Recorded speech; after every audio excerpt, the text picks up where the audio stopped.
Deus seja louvado. Irmãos, hoje nós vamos ler e meditar na Epístola do Apóstolo São Paulo aos Romanos, capítulo 3. Lemos com a ajuda de Deus e a guia do Espírito Santo.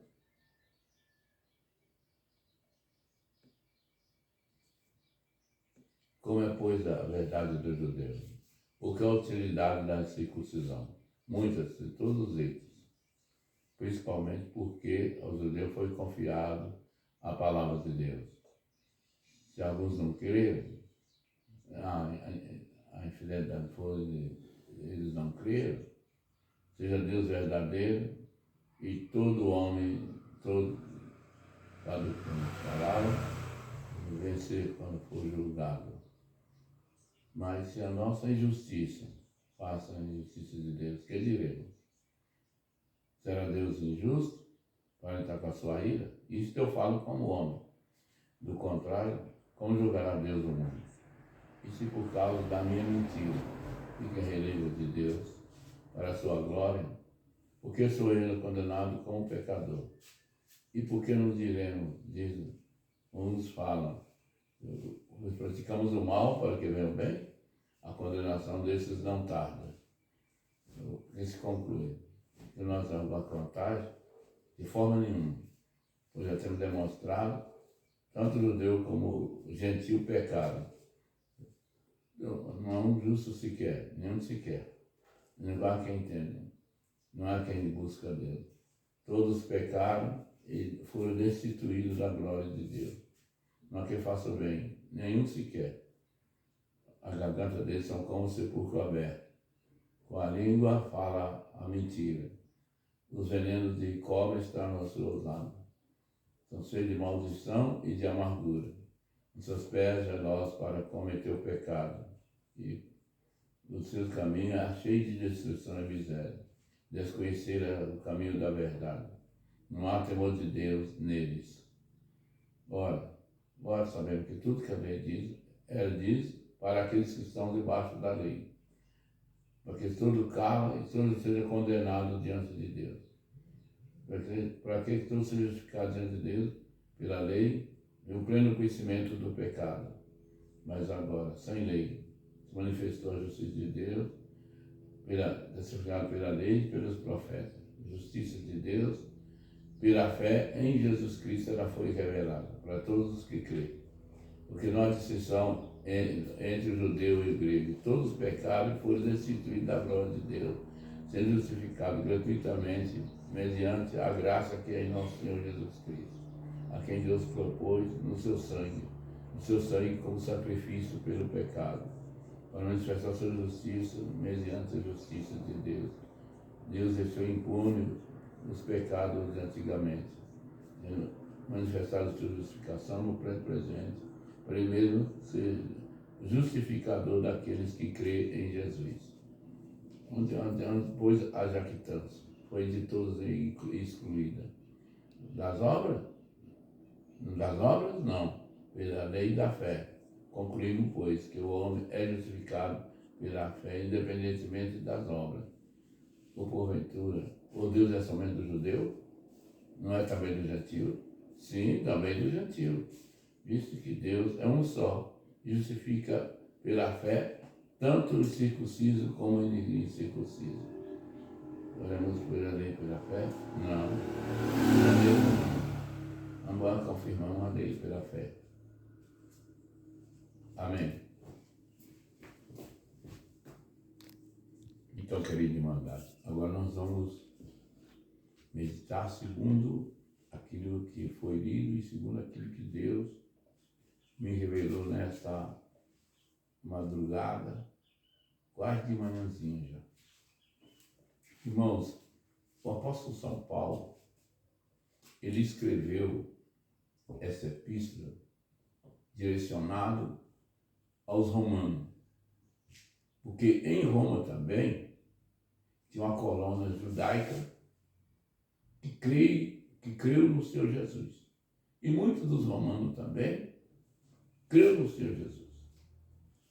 Então, por isso que o apóstolo Paulo fala Porque na época do apóstolo Paulo, os romanos eles eram tidos como perseguidor do judeu.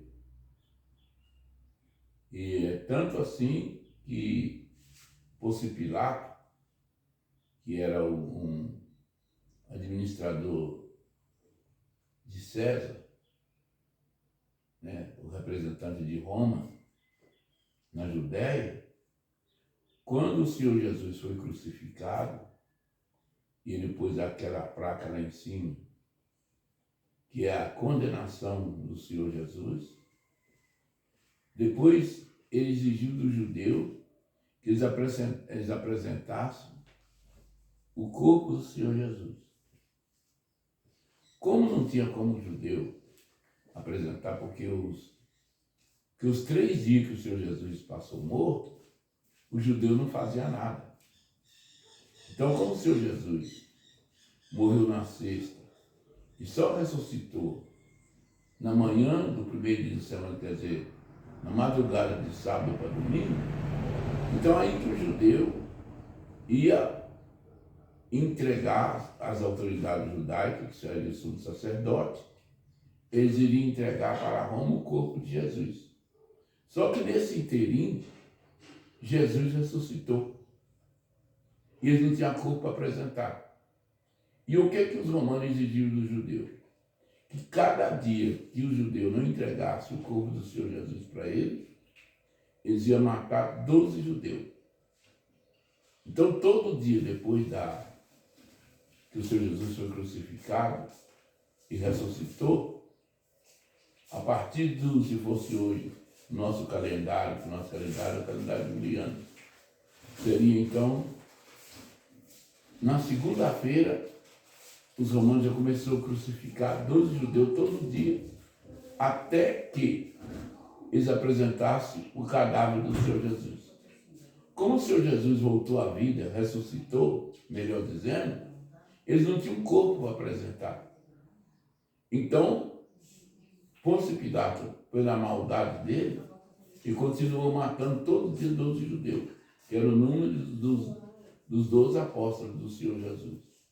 Aí isso chegou até Roma, e então César, o Tibério César, que governava naquele tempo, ele mandou destituir Pilatos, porque ele compreendeu que era uma maldade muito grande. Já que tinha executado já tinha cumprido a lei segundo Roma, então não era justo eles todos os dias condenar 12 pessoas à morte sem julgamento. Então é por isso que cumpriu aquilo que a mulher de Pilatos falou com ele na noite da crucificação, que está escrito que ela mandou um bilhetezinho para Pilatos falando com ele: não entre na causa desse justo, que num sonho que eu tive nesta noite eu muito sofri por causa dele. Os irmãos sabem que Pilatos foi destituído de Pôncio, que era um cargo que ele tinha, e tornou-se um morador de rua. E a mulher dele, quando eles prenderam uma parte dos discípulos, a mulher de Pilatos, que chamava Cláudia, ela também foi presa no meio deles, e quando eles encontraram no pescoço dela o medalhão de Pilatos, um medalhão de ouro, né, que eles despojavam os judeus quando eles prendiam eles, e tiravam todos os bens materiais que eles tinham e confiscavam. Quando pegaram aquele medalhão e descobriu que aquele medalhão era da mulher de Pilatos, era também, e Pilatos foram destituídos do lugar que eles ocupavam e foram morar na rua. Como eles, a autoridade romana, eles ficaram mal com o romano e mal com o judeu, eles tornaram mendigo, e segundo consta nas histórias, Pilatos morreu como andarilho, para cumprir aquilo